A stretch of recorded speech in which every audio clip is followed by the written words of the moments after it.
Yo, what's going on, guys? Mush back at it with another video, and now that we're a couple days into 2018, I want to look back at the year in 2017 in PC gaming and go over whether or not I thought it was a good year. Now, I'd love for you guys to sound off down below in the comment section after you guys watch this video, and I want to talk about a couple things, namely game releases, of course. At the end of the day, while we are big into PC hardware and getting the best parts and building PCs, we do need quality games to play on said PCs, but I also want to talk a little bit about hardware because 2017 was a banner year for PC hardware, and I'm sure most of you guys can probably recognize not in a good way. But yeah, I'll talk more about that in a little bit. First, I want to talk about the game releases, and I have Metacritic pulled up right now, and looking at the top PC games of the year. Now, I necessarily don't agree with this. These are the top 10 rated games based on Metacritic. I haven't played all of these games, but I have played a considerable amount of them, so let's go through them real quick. And I do want to mention some other titles that I played this year that I really enjoyed. Obviously, with PC having so many games, you can't play everything, and a lot of these titles on the top 10, even number 1, I haven't had a chance to play that much of, and I'm kind of ashamed by that because number 1 is being heralded as one of the best PC games of all time. That is not hyperbole. But yeah, let's go through the top 10. Night in the Woods is number 10, and that has an 88 on Metacritic. That's a pretty good score, and Night in the Woods is a pretty cool game. It's a very story-driven game. I haven't had a chance to complete it, but presentation-wise, it's pretty cool. It's a 2D story-focused adventure game, and yeah, one of the more surprising games of the year. At number 9, you have one of the games that really resonated with the entire gaming audience, and that's Cuphead. That was a fantastic game, very difficult, but a fantastic game nonetheless. That's sitting at an 88 as well. Number 8, you've got XCOM 2 War of the Chosen. I played XCOM 2, the base game, and I really enjoyed it. I didn't play War of the Chosen, but if it's more of the same, then that would be a good thing. XCOM 2 entirely was kind of more of the same from Enemy Unknown. So yeah, that's sitting at an 88. What Remains of Edith Finch is 7 at an 89. That's a really cool game. Another very story-driven game. It's a collection of short stories where you unravel the mystery of a family and how they all died. It's a really cool game. Another very story-driven game, and it was made by the guys over at Giant Sparrow. And those are the guys that also did The Unfinished Swan. That was a PlayStation 3 and PlayStation 4 game, but another very story-driven game, and that was really good. What Remains of Edith Finch is a better game than that, in my opinion. 89 is well-deserved. Rez Infinite is number 6 at an 89. That's a game that I went to bat for. That is a fantastic game. I believe it released on like the Dreamcast or the PlayStation 2. I think I said PlayStation 2 in one of my videos, and then somebody corrected me saying that Rez originally was on the Dreamcast. Whatever the case may be, it's a very cool game, a very stylistic shoot 'em up with great music, great presentation. I would highly recommend to check that out. And it does have VR support for those of you guys that are rocking some VR gear. Lone Echo was number 5. I don't know anything about this game. It was developed by Ready at Dawn, however. Ready at Dawn's a pretty known studio. They worked on some PlayStation exclusive titles such as The Order 1886, not the best game in the world, and a couple of the God of War games on PSP. That game is sitting on an 89, but that is based on 14 critics. F1 2017 is number 4 at an 89, not too much there. Number 3 is Bayonetta at a 90. That was a game by Platinum Games, released back in 2010 on the PlayStation 3 and Xbox 360. A really good game, finally came over to PC, and it ran very well on PC. I would recommend to check that out. That's at a whopping 90. That's kind of surprising to me because it is an older title. I know it's around that number on the last generation consoles, but yeah, pretty high score there. Number 2 is Okami HD at a 93. Fantastic game, but I don't know if it's warranting a 93. It's got some technical restrictions on PC. Don't think I really agree with that. And number 1 is Divinity Original Sin 2 at a 93 as well. I am ashamed to say that I have not played much of that game. I've been told by so many people that the game is amazing. I've not had a chance to sit down and really delve into it. A couple of my boys are playing the game right now, and they're telling me it's really good. So yeah, at some point I have to check that out, and you guys know me, I'm big into RPGs, but somehow I just have not checked out Original Sin 2, and I love the first Original Sin, so yeah, I'm sure that's a fantastic game. I've heard it's very good with co-op. That's at a 93. Now, with all of these games, you're gonna notice with every single one of them, at least on Metacritic, that the user score is considerably lower than the critic score. Of course, Metacritic, you have to take it with a grain of salt, but it's the best aggregate scoring system that's available, so I wanted to look through that.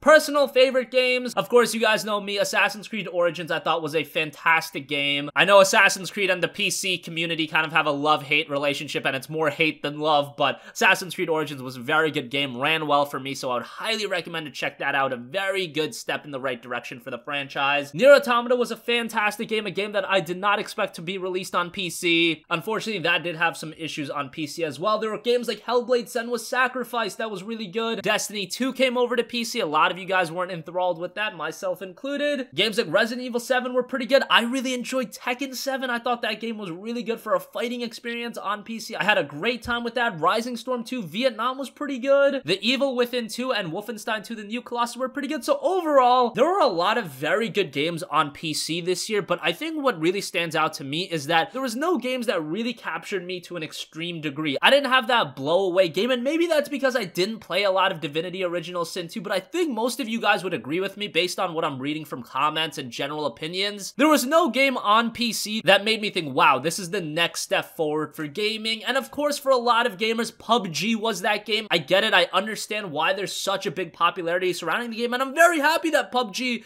exploded in popularity because that's what we need in the gaming industry. I think PUBG represented an evolution in terms of marketing for gaming. I don't think it really represented an evolution in terms of game design and game creation, but PUBG, I think, to a lot of developers and publishers really solidified that you don't need a gigantic marketing campaign to promote your games anymore. Platforms like Twitch and YouTube have really changed how video game marketing is done, so that's very cool. I'm very happy with PUBG for that fact. However, as a game entirely, that wasn't my favorite game in the world, as you guys might know. Disagreed with a lot of the reviews for that title, but I'm happy everybody is enjoying it, and I do play it from time to time, so you have that. So as I mentioned, on paper, there were a lot of really good games, but personally speaking, I don't think any of these games really captured me, and I'll think back in 5-10 years and look back at any of these games as my favorite games of all time. That's not a bad thing. It's hard to get games like that every year, but yeah, a couple of good games. Still gotta check out Divinity Original Sin 2, and maybe I'll change my tune on that if I give that game a fair shot, which is probably unfair for me at this point to say that no games really captured me when most are saying that was the best PC game of 2017. Nonetheless, that wraps up the games talk. Pretty good year. A really crappy year for PC gamers in terms of hardware. Ever since around June when Ethereum mining got big, hardware prices have been all over the place, and personally speaking, I've really noticed a stifling in the growth of PC gaming, which is very unfortunate. Year after year, we had that upward trend where me, anecdotally speaking, I could really notice it. Maybe it was because I have a YouTube channel and I kind of hear it from a lot of people, but I really noticed an increase in attention towards PC gaming. And once again, personally, anecdotally speaking, I really noticed that slow down in 2017, and a big reason for that, I think, was because of hardware prices being so crazy. A lot of graphics cards were just super expensive, and as I've always mentioned, while high-end hardware is very nice, I know for a fact that the majority of people cannot afford GTX 1070s or 1070 Ti's or 1080s in their rigs, and those are the GPUs that their prices weren't altered that much. It was your mid-level cards, your 1060s, your RX 580s, the GPUs that really attract a large portion of an audience. Those GPU prices just became super expensive. RAM was crazy expensive, and the issue was to build that sweet spot PC, that your $600, $650 to $800 PC, has become very difficult to do so because of the change in prices. And when you're dropping $700 or $800, that's double the price of what you're dropping on a lot of the consoles. And because of the hardware pricing, the performance you were getting, I think for a lot of gamers just didn't warrant that difference in price. So that was very unfortunate. But honestly speaking, I think the growth in PC gaming would have